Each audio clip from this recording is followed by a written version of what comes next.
శ్రీపాదరాజం శరణం ప్రపద్యే. మేము భాస్కర పండితుల నుండి సెలవు తీసుకుని బయలుదేరుటకు సిద్ధమగుతూ ఉన్నాం. భాస్కర పండితులు కొంచెం సేపు ధ్యానస్థులయ్యారు. శ్రీపాదుల వారు పాదుకలను భాస్కర పండితులకు అప్పగించితం కదా, వారు పూజాగృహంలో ఉంచి ఉన్నారు కదా. ఆ పాదుకలపై మంత్రాక్షతలు వృద్ధి పొందసాగాం. ఇదేమి వింతయని మేము ఆశ్చర్యపోయాం. భాస్కర పండితులు, అయ్యలారా, శ్రీపాదుల వారి లీలలు అగమ్య గోచరం. శ్రీ పద్మావతి అమ్మవారి జన్మ నక్షత్రం మృగశిర, శ్రీ వెంకటేశ్వరుని జన్మ నక్షత్రం శ్రవణం, ఉత్తర పల్గుని నక్షత్రం అమ్మవారికి మిత్రతార అయింది. శ్రీ వెంకటేశ్వర స్వామికి పరమమిత్రతార అయింది. అందుచేత వారి దివ్య కళ్యాణం ఉత్తరా పల్గుని నక్షత్రం. నాయనలారా, నేడు కూడా ఉత్తరా పల్గుని నక్షత్రం. ఆ దివ్య నక్షత్రం నాడు శ్రీపాద శ్రీవల్లభుల పాదుకలపై మంత్రాక్షతలుండుట తాము సాక్షాత్తు పద్మావతి వెంకటేశ్వర స్వామి స్వరూపమే అని తెలియజేయుటకు వారిలా చేశారు. అందుచేత కొన్ని మంత్రాక్షతలను మీ వద్ద ఉంచుకునండి, మీకు శుభమగుగాక. శ్రీచరణుల కృపా విశేషం మీపై సర్వదా ఉండుగాక అని వారు దీవించారు. ఎంతటి మహాభాగ్యం! మా యొక్క ప్రతి కదలిక, ప్రతి ఆలోచన, ప్రతి చర్యను వారు గమనిస్తున్నట్లు తోచింది. మేము కొంత దూరం ఎడ్లబండిపై ప్రయాణం చేశాం. ఆ ఎడ్లబండి ఒక పెళ్లివారిది. ఆపై వైశ్య ప్రముఖులు గుర్రపు బండిపై ప్రయాణం చేశాం. వారు కొండవీడునకు వెళుతూ ఉన్నారు. వైశ్య ప్రముఖుడైన ధనగుప్తుల వారిలా చెప్పారు, నాయనలారా, నేడు మాకెంతో శుభదినం. మీరు ఎడ్లబండిపై ప్రయాణం చేయు పెండ్లివారికి శ్రీపాదుల వారి మంత్రాక్షతలనిచ్చారు. ఆ తదుపరి మాకిచ్చినారు. నేను ఎప్పుడో ఒక పర్యాయం పీఠికాపురానికి వ్యాపార నిమిత్తం పోయి ఉన్నాను. అంతటా శ్రీపాదుల వారి దర్శనం వెంకటప్పయ్య శ్రేష్ఠి గారింట జరిగింది. అప్పుడు శ్రీపాదుల వారు ప్రేమతో, నీ కుమారుని వివాహ సందర్భంలో నేను నా ఆశీస్సులతో మంత్రాక్షతలనిస్తాను అన్నారు. నీకు ఎవరి ద్వారానైతే మంత్రాక్షతలు అందజేయబడునో ఆ బీద బ్రాహ్మణునకు 16 వరహాలు దక్షిణగా ఇమ్ము. అతనితో ఒక వైశ్య ప్రముఖుడు కూడా వస్తాడు. అతని కుమారునికి నీ కుమార్తెనిచ్చి వివాహం చేసేదనని వాగ్దానం చేసి 100 వరహాలనిచ్చి కొండవీడునందు నిశ్చయతాంబూలాలు జరిపించుకును అని నాతో చెప్పారు. ధర్మగుప్తుల వారి వద్ద గాని నా వద్ద గాని రొక్కమేదీ లేదు. మేము కొండవీడు చేరాం. కొండవీడునందు ధనగుప్తుల వారి కుమారుని వివాహం వైభవంగా జరిగింది. నాకు 11 వరహాలు ధనగుప్తుల వారు సంగారు. కన్యాదాతలకు ధర్మగుప్తుల వారు తూరపు బంధువులు. ధర్మగుప్తుల వారి కుటుంబము వివాహానికి ఆహ్వానింపబడింది. ధర్మగుప్తుల వారు ఎక్కడున్నది, ఎప్పుడు రాబోవున్నది ఎవరికీ తెలియదు. ధనగుప్తుల వారి వియ్యాల వారింటికి ధర్మగుప్తుల వారి కుటుంబ సభ్యులు కూడా విచ్చేశారు. ధర్మగుప్తుల వారి కుమారుడు కూడా ఆ వివాహానికి వచ్చింది. కొండవీడినందు ధర్మగుప్తుల వారి కుమారునికి ధనగుప్తుల వారి కుమార్తెనికి వివాహం జరుపుటకు నిశ్చయతాంబూలాలు జరిగింది. అప్పటి వరకు నిర్ధనుడుగా ఉన్న నాకు 11 వరహాలు లభించింది. అప్పటి వరకు నిర్ధనుడుగా ఉన్న ధర్మగుప్తుల వారికి నిశ్చయతాంబూలాల సమయంలో 100 వరహాలు లభించింది. ఆహా, ఏమి విచిత్ర ఘటనాక్రమము! ధర్మగుప్తుల వారికి అచ్చట వజ్రాల వ్యాపారానికి సంబంధించిన వర్తక ప్రముఖులతో పరిచయం ఏర్పడింది. దానికి సంబంధించిన క్రయ విక్రయముల లావాదేవీలను ఖరారు చేసుకొనుటకు గాను వారు కొండవీడులో కొంతకాలం ఉండదలచారు. కొండవీడు ప్రాంతమున దత్తప్రభువులు ప్రచ్ఛన్నంగా తిరుగుతూ ఉంటారని ప్రతీతి. అచ్చట లంబికాయోగులు, శివయోగులు, స్వర్ణ విద్యను తెలిసిన వారు కూడా కలరట. నన్ను మాత్రం గుర్రపు బండిలో విజయవాటికకు చేరుటకు నిర్ణయించబడింది. నేను విజయవాటికకు చేరుకున్నాను. ధనగుప్తుల వారి బంధువుల ఇంట నాకు బస ఏర్పాటు చేయబడింది. ఈ మహాక్షేత్రం నందు కృష్ణానది కలదు.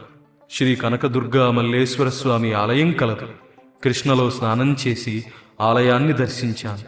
అమ్మవారి ఆలయంలో వృద్ధ సన్యాసి ఒకడు నాకు తారసపడింది.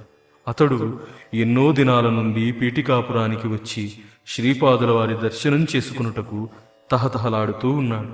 మేమిద్దరం విజయవాడ నుంచి బయలుదేరి కొన్ని దినాలు ప్రయాణం చేసిన తదుపరి రాణ్మహేంద్రవరం చేరాము. అచ్చట గోదావరి నదిలో స్నానమాచరించాం.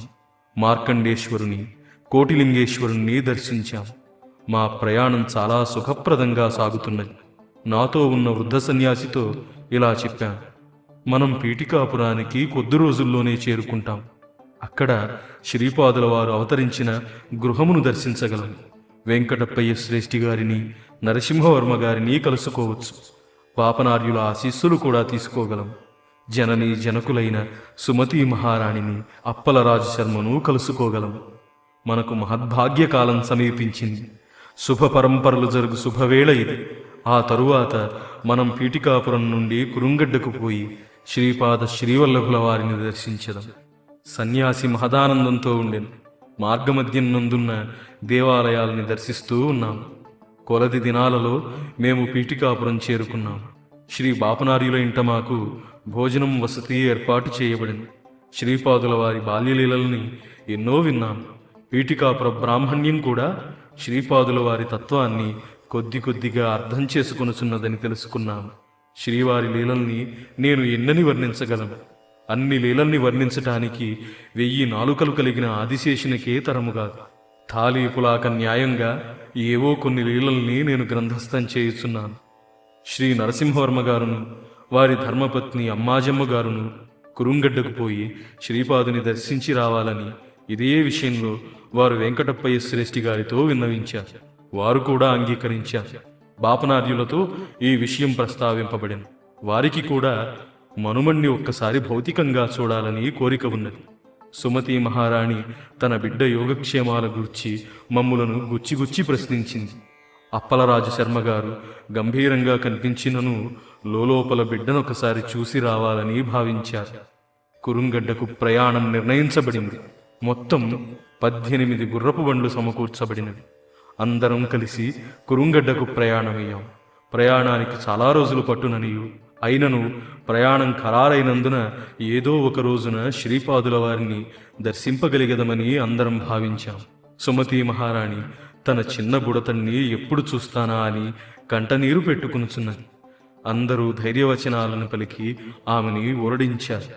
సర్వాంతర్యామియును మాయానాటక సూత్రధారి అయిన శ్రీపాద మహాప్రభువులు ఇక్కడ జరుగుచున్న తతంగమంతయును గమనిస్తూనే ఉన్నారు. ఉన్నట్లుండి 18 గుర్రపు బండ్లలో ప్రయాణం చేయుచున్న వారందరికీ ఏదో తెలియరాని మత్తు ఆవహించింది. బండ్లలో తోలెడివారు సహితం మత్తునకు జోగుచున్నారు. గుర్రాలు నేల మీద కాక ఆకాశంలో పరిగెడుతున్నవి.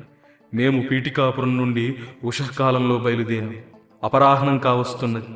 గుర్రపు బండ్లను తోలువారందరూ మనము ఏదో దారి తప్పి వచ్చామని, మనకు తెలియని ప్రాంతం నందున్నామని తెలియజేశారు. నేను కూడా బండి దిగి కిందకు వచ్చి ఇది ఏ ప్రాంతమై ఉండునా అని పరిశీలించాను. అంతటా అచ్చట ఉన్న బాటసారులను ఇది ఏ గ్రామమని ప్రశ్నించాం. వారు, అయ్యా, ఇది పంచదేవ పహాడ్. మేము ఈనాడు గురువారం అవటం చేత శ్రీపాదుల వారి దర్బారునకు వచ్చాం. ఆ మహాప్రభువులు తన దరిచేరిన వారినందరినీ కుశల ప్రశ్నలు వేసి వారి ఆదివ్యాధులను నివారిస్తున్నారు. వచ్చిన వారందరికీ సమృద్ధి అయిన భోజనం పెట్టబడుచున్నది. ఇది కళ నిజమా అని నేను భ్రాంతికి లోనయ్యాను.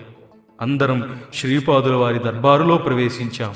ఇంత తక్కువ వ్యవధిలో పంచదేవ పహాడ్ చేరుట ఎట్లు సంభవమో మాకు ఎంత ఆలోచించినను అర్థం కాలేదు. ఇది కల కాదు, నిజమే అని నిర్ధారణ అయ్యాను. శ్రీపాదుల వారిని కన్నతల్లి సుమతీ మహారాణి కౌగిలించుకుని ఏడ్చింది. శ్రీపాదుల వారిలా అన్నారు, అమ్మా, నిర్గుణమై నిరాకారమై ఉన్న పరతత్వాన్ని బిడ్డగా కన్నా మహాభాగ్యశాలివి నీవు. అనసూయామాతతో సమానమైన పతివ్రతా శిరోమణివి. నీవు కంట తడిపెట్టిన ఆ భూమిలో పంటలు పండునా అని ప్రశ్నించి కన్నతల్లి కంటి భాష్పాలను తమ దివ్యహస్తాలతో తుడిచారు. శ్రీపాద శ్రీవల్లభులకు జయము జయము.